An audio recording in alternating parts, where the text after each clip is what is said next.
আজকে আপনাদের দেখাবো খুব সহজে রুই মাছের কাবাব রেসিপি। প্রথমে আলু সিদ্ধ করে গ্রেট করে নিলাম। তারপর প্যানে জল দিয়ে রুই মাছগুলোতে পরিমাণ মতন হলুদ, লবণ, লাল লঙ্কার গুঁড়ো দিয়ে ভালো করে সিদ্ধ করে নিব। এখন মাছগুলোর কাটা ছাড়িয়ে প্যানে আদা রসুন নিয়ে ভালো করে মাছগুলো ভেজে নিব, যাতে মাছগুলোর আষ্টে গন্ধ চলে যায়। প্রথমে নিয়ে নিলাম ভেজে রাখা মাছ।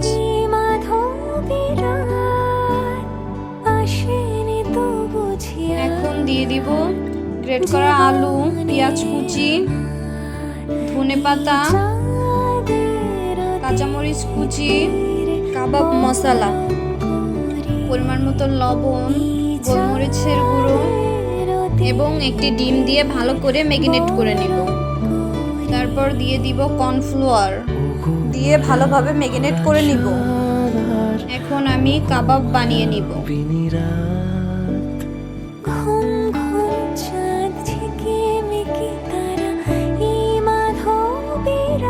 এখন আমি প্যানে তেল নিয়ে নিলাম। মিডিয়াম আঁচে কাবাবগুলো লালচে করে ভেজে নামিয়ে নিব। তো এখন আমি একটি সালাদ বানিয়ে নিব। টমেটো, ধনেপাতা, মরিচ কুচি, পেঁয়াজ এবং পরিমাণ মতন লবণ, গোলমরিচের গুঁড়ো এবং মেয়োনেজ দিয়ে মাখিয়ে নিব।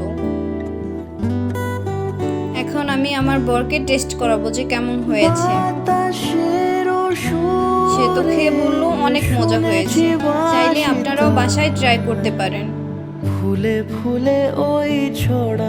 এই কাবাবটি অনেক মজাদার। টাটা সকলকে।